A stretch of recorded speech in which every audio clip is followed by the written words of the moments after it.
पहले कि मेरे चैनल को सब्सक्राइब कर लें और साथ में एक बेल आइकन है उसे भी प्रेस कर लें ताकि मेरी तमाम वीडियो आप तक पहुंच सकें। अभी हम जा रहे हैं जातलां आज़ाद कश्मीर बाज़ार की तरफ और आपको बताते हैं कि जातलां आज़ाद कश्मीर के में क्या कोई माहौल है, कैसे रश है बाज़ार में या नहीं है। ड्रोन की कुछ फुटेज भी हम लेंगे, इंशाल्लाह आपको पसंद आएंगे।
ਲੱਖ ਹਜ਼ਾਰ ਨਜ਼ਾਰੇ ਇੱਥੇ ਹਰ ਇੱਕ ਦਿਲ ਨੂੰ ਬਾਵੇ, ਫੇਰ ਵੀ ਮੈਨੂੰ ਰਹਿ ਰਹਿ ਲੋਕੋ ਮਾਂ ਦਾ ਚੇਤਾ ਆਵੇ।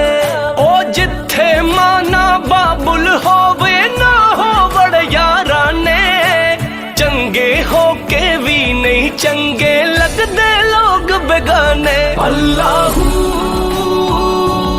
ਅੱਲਾਹੂ ਅੱਲਾਹੂ ਅੱਲਾਹੂ ਯੂਕੇ ਦੇ ਹਰ ਸ਼ਹਿਰ ਦੇ ਅੰਦਰ ਆਪਣਾ ਰੰਗ ਜਮਾਂਦੇ, ਕਸ਼ਮੀਰੀ ਤੇ ਪਾਕਿਸਤਾਨੀ ਹੱਸਦੇ ਨਜ਼ਰੀ ਆਂਦੇ। ਬ੍ਰੈਡਫੋਰਡ ਬਰਮਿੰਗਮ ਲੰਡਨ ਵਿੱਚ ਨੇ ਸੰਗੀ ਸਾਰੇ, ਇਹਨਾਂ ਸ਼ਹਿਰਾਂ ਦੇ ਵਿੱਚ ਵਸਦੇ ਪਾਕਿਸਤਾਨੀ ਪਿਆਰੇ। ਉਹ ਕੋਟਲੀ ਤੇ ਡੰਡਿਆਲੇ ਵਾਲੇ ਵੀ ਯੂਕੇ ਦੇ ਵਿੱਚ ਵਸਦੇ, ਗੁਲਹਾਰ ਸ਼ਰੀਫ ਤੇ ਟਾਂਗਰੀ ਵਾਲੇ ਸੱਚ ਰੱਬ ਦਾ ਰਸਤਾ ਦੱਸਦੇ। ਆਸ਼ਿਕ ਪਾਕ ਨਬੀ ਦੇ ਇੱਥੇ ਬੈਠੇ ਰੌਣਕ ਲਾਈ, ਇੱਕ ਇੱਕ ਮਸਜਿਦ ਸੋਹਣੀ ਐ ਨਾ ਚਾਵਾਂ ਨਾਲ ਬਣਾਈ। ਅੱਲਾਹੂ ਅੱਲਾਹੂ ਅੱਲਾਹੂ ਅੱਲਾਹੂ। ਖੁਸ਼ੀਆਂ ਦੀ ਕੋਈ ਕੂਕ ਸੁਣਾਵੇ, ਕੋਈ ਦਿਲ ਦਾ ਦਰਦ ਵਿਖਾਵੇ, ਕਿਸੇ ਨੂੰ ਆਵਣ ਯਾਦ ਪਿਆਰੇ, ਕੋਈ ਟੁਰ ਵਤਨਾਂ ਨੂੰ ਜਾਵੇ, ਕੋਈ ਟੁਰ ਵਤਨਾਂ ਨੂੰ ਜਾਵੇ।